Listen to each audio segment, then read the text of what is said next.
7.1 exercise जो है उसके एक दो क्वेश्चंस मुझे आपको समझाने हैं जो कि थोड़े से एडवांस लेवल के हैं। आपने जो स्टार्टिंग के इसके क्वेश्चंस करे होंगे उसमें आपको पता लगा होगा कि कॉन्ग्रेंसी जो होती है उसका क्या मतलब होता है। कॉन्ग्रेंसीज के बारे में आपने सीखा होगा कि अगर मान लीजिए कि मैंने आपसे कहा कि दो ट्रायंगल है उसकी कॉन्ग्रेंसी प्रूव करनी है, दो ट्रायंगल है उसकी कॉन्ग्रेंसी प्रूव करनी है, तो उस कंडीशंस में आपने क्या किया होगा कि ये देखा होगा कि उसके साइड्स और उसके एंगल्स को चेक किया गया। ठीक है, वैसे आपको पता ही है कि कॉन्ग्रेंट, दो ट्रायंगल के कॉन्ग्रेंट होने का मतलब है कि अगर एक ट्रायंगल्स के ऊपर मैं दूसरा ट्रायंगल रख दूं तो वो दोनों एक दूसरे को ओवरलैप कर लेते हैं, यानी सारी साइड्स और सारे एंगल्स इक्वल हो जाते हैं। सारी साइड्स और सारे एंगल्स इक्वल हो जाते हैं। तो सारी साइड्स का मतलब 3 साइड्स हो गए और सारे एंगल्स का मतलब 3 एंगल हो गए, तो यानी टोटल मिला के 6 बातें हो गई।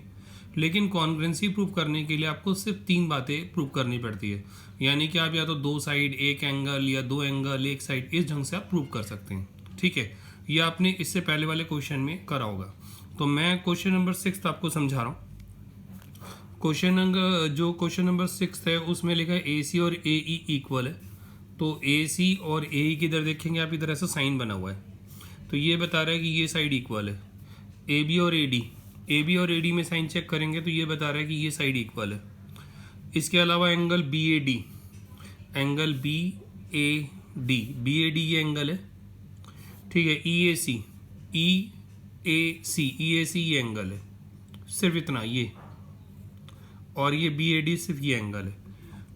ठीक है, हमें प्रूव करना है कि बी सी और डी ई जो है वो इक्वल है, तो हम गिवन लिख लेंगे, गिवन के अलावा टू प्रूफ लिख लेंगे।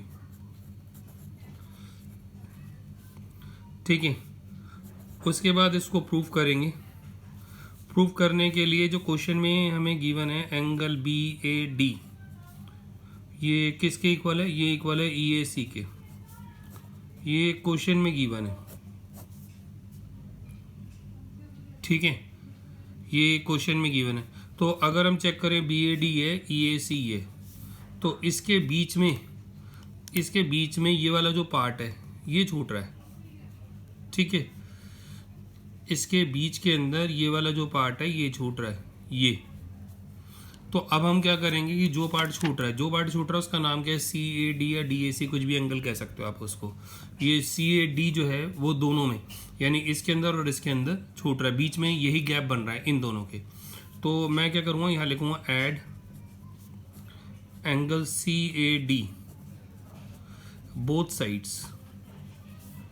तो एंगल बी ए डी के अंदर सी ए डी को प्लस कर देंगे, और ई ए सी जो है इसमें सी ए डी को प्लस कर देंगे। ठीक है, बी ए डी में सी ए डी को प्लस करेंगे अगर, तो बी ए सी हमारे पास आ जाएगा, बी ए सी। इसी तरह ई ए सी में सी ए डी को प्लस करेंगे तो ई ए डी हमारे पास आ जाएगा, ई ए डी जो है वो हमारे पास आ जाएगा। ठीक है, तो अब हम कॉन्ग्रेंसी प्रूव कर लेते हैं। ट्रायंगल जो लेंगे वो जो इससे बन रहे हैं वही लेंगे, B A C and triangle E A D. ठीक है, कॉन्ग्रेंसी प्रूव करने के लिए कम से कम 3 बातों का होना जरूरी है। तो क्वेश्चन में गिवन था ये ए सी और ए ई, ए सी और ए ई। अगर मैं चेक करूं ए सी इसके अंदर आ रहा है, ए ई इसके अंदर आ रहा है। ठीक है, ये हमें क्वेश्चन में गिवन था। दूसरा, हमने एंगल प्रूफ करा है कि एंगल बी ए सी जो है वो ई ए डी के इक्वल है, ये हमने प्रूव करा है। ठीक है, तीसरा क्वेश्चन में गिवन था ए बी और ए डी, ए बी और ए डी क्वेश्चन में गिवन था, ए बी और ए डी। तो यहाँ लिखेंगे A B equal to A D. Check कर लेते हैं, ए बी हाँ इस वाले ट्रायंगल में आ रहा है, ए डी इस वाले ट्रायंगल में आ रहा है, ये क्वेश्चन में गिवन था। 3 बातें हो गई आपकी। 3 बातें होने का मतलब है कि जो ट्रायंगल है वो कॉन्ग्रेंट हो जाएगा, यानी बी ए सी जो है वो कॉन्ग्रेंट हो जाएगा ई ए डी के, ट्रायंगल ई ए डी के। तो यहाँ पे 2 साइड और एक एंगल है, तो ऐसे एस रूल जो है वो यहाँ पे एप्लीकेबल हुआ है। ठीक है, तो अगर 2 ट्रायंगल आपस में कॉन्ग्रेंट हो गए, जैसे ये आपस में कॉन्ग्रेंट हो गए, तो इसकी सारी साइड्स, इसके सारे एंगल जो है वो अपने आप बराबर हो जाएंगे, यानी कि बी सी जो है वो डी ई के इक्वल हो जाएगा, जिसे हम सी पी सी टी कहते हैं, यानी congruent part of congruent triangle, जो हमें इस चीज़ को समझाता है कि अगर दो ट्रायंगल कॉन्ग्रेंट है तो उस कंडीशंस में इसके सारे पार्ट्स और सारे एंगल्स जो है, सारे एंगल्स और सारी साइड जो है वो आपस में इक्वल हो जाएंगी। और यही यहाँ पे प्रूव करना था हमें, ठीक है, यही जो है वो हमें प्रूव करना था यहाँ पे। अब इससे जो नेक्स्ट क्वेश्चन है वो आपका क्वेश्चन नंबर 8 है बुक में से, ठीक है, वो ये वाला क्वेश्चन है आपका जो मुझे आपको समझाना है। तो इसमें जो है अगर आप क्वेश्चंस को पढ़ेंगे तो क्वेश्चन में लिखा हुआ है in right triangle A B C, ठीक है, in right triangle A B C right angle at C. तो मैंने जो फिगर ड्रॉ करी है वो यही है, बुक की है, और ए बी सी, सी पे मैंने राइट एंगल कर दिया, ठीक है, ये बोला है। उसके बाद क्या बोला है, M is the mid point of hypotenuse A B, ठीक है, एम जो है वो मिड पॉइंट है हाइपोटेनियस ए बी का। तो मिड पॉइंट होने का मतलब है ये साइड और ये साइड इक्वल हो गई, ये इसका मतलब है। आगे क्या क्वेश्चन में, and produce to a point D such that D M equal to C M, D M और सी एम जो है वो आपस में इक्वल है, डी एम और सी एम जो है वो आपस में इक्वल है, ये इसका क्वेश्चन में दिया हुआ है, ठीक है। हमें सबसे पहले प्रूव क्या करना है, हमें सबसे पहले प्रूव करना है triangle A M C congruent है बी एम डी के, ठीक है, ए एम सी जो है वो बी एम डी के कॉन्ग्रेंट है। तो आप क्या करोगे, गिवन और प्रूफ वगैरह सब लिख लोगे जो भी क्वेश्चन में गिवन है, उसके बाद प्रूफ करना स्टार्ट करोगे। हमें प्रूफ क्या करना है कि बी एम डी और दूसरा ट्रायंगल है ए एम सी, इसकी हमें कॉन्ग्रेंसी प्रूव करनी है, ठीक है। पहले ट्रायंगल चेक कर लेते, बी एम डी ये ट्रायंगल आ रहा है और ए एम सी ये आ रहा है। तो अगर आप चेक करेंगे तो इधर फिर हम एंगल मान लेते हैं, एंगल 1 और 2, ठीक है। तो अब इसमें तीन बातें हमें ढूंढनी। तो एक तो ये है कि इसके अंदर डी एम और सी एम इक्वल था, ए बी और ए एम इक्वल है, ए एम ठीक है, वो बी एम के इक्वल है। तो यह मुझे बी एम लिखना पड़ेगा, बी एम और ए एम, बी एम इधर लिखना पड़ेगा क्योंकि इस ट्रायंगल के अंदर बी एम आ रहा है और इस ट्रायंगल के अंदर ए एम आ रहा है, ठीक है। तो यहाँ रीजन लिखेंगे, M is mid point of A B, ठीक है। दूसरा एंगल 1 और 2, एंगल 1 और 2 ये वर्टिकली अपोजिट एंगल है, एंगल 1 और 2 आमने सामने बन रहे हैं ना, तो वर्टिकली अपोजिट एंगल हो गया। तीसरा डी एम और सी एम, ठीक है, ये इक्वल है, डी एम और सी एम, ये क्वेश्चन में गिवन था आपके, ये क्वेश्चन के अंदर ही गिवन था, ठीक है। डी एम आपके इसमें आता है और सी एम जो इसमें आता है। तीन बातें प्रूव होने का मतलब है कॉन्ग्रेंट हो गया, यानी बी एम डी कॉन्ग्रेंट हो गया ए एम सी के, ठीक है। कॉन्ग्रेंट होने से क्या होगा, कॉन्ग्रेंट होने से इसके जो एंगल्स और साइड्स वगैरह होती है वो इक्वल हो जाती है। अच्छा, तो इधर एज्यूम कर लेता हूँ, इधर एंगल 3 इधर एंगल 4 मान लेता हूँ, ठीक है, एंगल 3 और एंगल 4। तो इसमें जो है मैं यहाँ लिख दूंगा एंगल 3 इक्वल टू एंगल 4, ये इन दोनों ट्रायंगल के अंदर आ रहे हैं, तो ये सी पी सी टी का पार्ट होगा, यानी कि अगर दो ट्रायंगल कॉन्ग्रेंट है तो एंगल अपने आप इक्वल हो जाते हैं, ठीक है। तो एंगल 3 एंगल 4, इसके अलावा डी बी और ए सी, ये डी बी हो गया और ये ए सी हो गया, डी बी और ए सी। ये बोला नहीं गया कि आप ऐसा करिए, सिर्फ कॉन्ग्रेंसी बोला गया, लेकिन ये आगे काम आएगा इसलिए मैं यहाँ लिख ले रहा हूँ, सी पी और सी पी सी टी, ठीक है। तो कॉन्ग्रेंट होने का मतलब ये होता है कि एंगल इक्वल हो गए, साइड इक्वल हो गई। अब सेकेंड पार्ट, ये तो फर्स्ट पार्ट था जो मुझे प्रूव करना था, इसका सेकेंड पार्ट में प्रूव करना है D B C is a right triangle, right angle, ठीक है। मुझे प्रूव करना है D B C is a right angle. तो डी बी सी ये राइट एंगल है, ऐसा मुझे प्रूव करना है, ठीक है।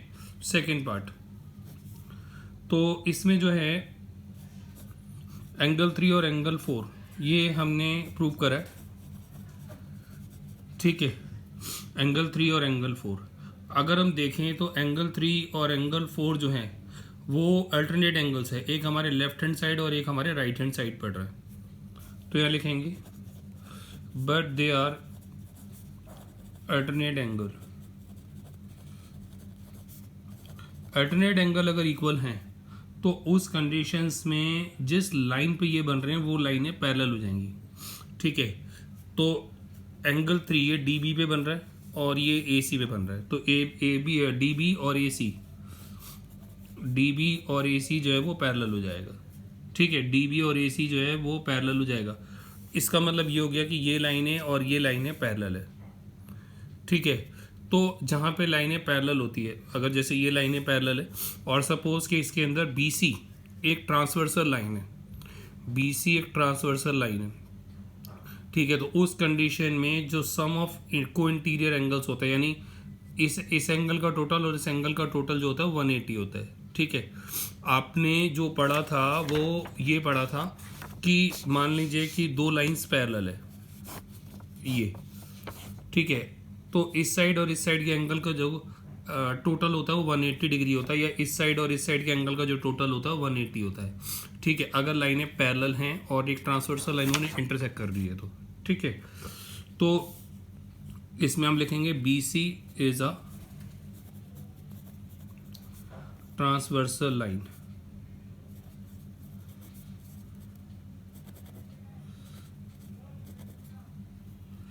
तो उस कंडीशन में ये जो एंगल है एंगल डी बी सी, ठीक है, एंगल डी बी सी, और दूसरा जो एंगल है ये वाला एंगल ए बी सी,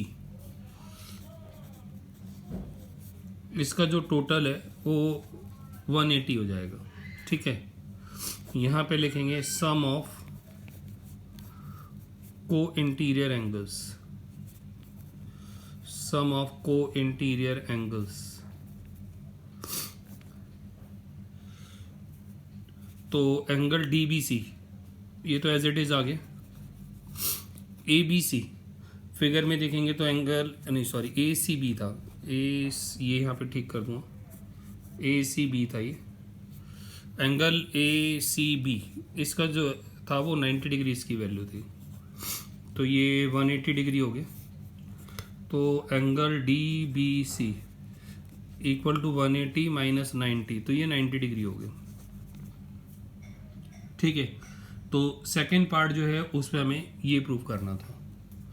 जो थर्ड पार्ट है, अब इसका थर्ड पार्ट क्या है? इसका थर्ड पार्ट है कि हमें कॉन्ग्रुएंसी प्रूव करनी है डी बी सी और ए सी बी की, ठीक है। थर्ड पार्ट के लिए डी बी सी एंड दूसरा ट्रायंगल है ए सी बी, ये हमें प्रूव करना है, ठीक है। तो इसके लिए हमने सबसे पहले यहाँ पे डी बी और ए सी ये इक्वल प्रूव करे थे, इसमें यहाँ उतार देंगे डी बी और ए सी, ये हम प्रूव करा था हमने, ठीक है। बी सी इसमें भी आ रहा है, बी सी इसमें भी आ रहा है, तो कॉमन हो गया B C equal to B C, ये कॉमन हो गया आपका, ठीक है। इसके अलावा इसके अंदर angle D B C, angle D B C ये भी आपने यहाँ निकाला था, ये ना एंगल डी बी सी ये 90 डिग्री प्रूव करा था। और दूसरा जो था वो ये वाला था ए C B, A C B ये भी 90 है, तो डी बी सी और ए सी बी ये ईच 90 डिग्री है। तीन बातें हो गई, यानी डी बी सी जो है वो कॉन्ग्रुएंट हो गया ए सी बी के, ठीक है, ए सी बी के कॉन्ग्रुएंट। यहाँ पे दो साइड और एक एंगल है, तो हमने जो है एस ए एस रूल हमने यहाँ पे लगाया होगा, ठीक है। ऐसा होने पर सी डी और ए बी ये इक्वल हो जाएंगे, जिसे हम सी पी सी टी कहेंगे। सी पी सी टी का मतलब है congruent part of congruent triangles, ठीक है। तो इसमें डी बी और ए सी ये हमने सबसे पहले प्रूव करा था, ये रहा डी बी और ए सी। सेकेंडली बी सी कॉमन है। तीसरा ये 90 डिग्री आया था अभी पिछले सेकंड पार्ट पे। तीन बातें प्रूव होने का मतलब है कॉन्ग्रेंट हो गया। कॉन्ग्रेंट हो गया तो जो उसके बाकी पार्ट्स है वो इक्वल हो जाएंगे, यानी सी डी और ए बी। सी डी इसके अंदर आ रहा है, ए बी इसके अंदर आ रहा है, ठीक है। अब जो इसका फोर्थ और लास्ट पार्ट है वो है C M equal to half A B. ये मैं प्रूव कर रहा हूँ फोर्थ पार्ट। तो जो भी हमने प्रूव करा सबसे पहले वो लिख लेते हैं, C D equal to A B, ठीक है। ये भी हमने प्रूव करा है। तो सी डी अगर हम फिगर में देखें तो सी डी जो है इरा सी, या उससे पहले एक काम कर लेते हैं, सी डी का हाफ करते हैं। अगर सी डी का हाफ करेंगे तो ए बी का भी हाफ करना पड़ेगा। अब अगर सी डी का हाफ करेंगे, सी डी ये रहा, सी डी का हाफ करेंगे दो पार्ट मिलेंगे, सी एम और डी एम, ठीक है। अब हमारे क्वेश्चन में कौन सा पार्ट चाहिए, हमें सी एम चाहिए। तो सी डी का हाफ करने पे हमें सी एम भी रिसीव हो जाएगा और ये एज इट इज़ हो गया। इसमें हमने कोई चेंजेस ही नहीं करा, ठीक है। तो ये जो है आपका कंप्लीट जो है वो क्वेश्चन है। दोनों क्वेश्चन बता दिए मैंने। दोनों क्वेश्चन जो है वो इम्पॉर्टेंट है। बस आपको कॉन्ग्रुएंसी जो है उसको समझना है कि कॉन्ग्रुएंसी जो है उसको कैसे प्रूव किया जाता है, क्योंकि जब आपको कॉन्ग्रुएंसी नहीं पता तो फिर आप क्वेश्चन नहीं सॉल्व कर पाओगे। आपको पता नहीं लगेगा कि मैं सॉल्व कैसे कर रहा हूँ। तो कॉन्ग्रुएंसी का और एंगल्स का जो है वो नॉलेज होना बहुत ज़रूरी है, तभी आप इसको कर पाएंगे, ठीक है। नेक्स्ट इसमें 7.2 है वो उसको स्टार्ट करेंगे।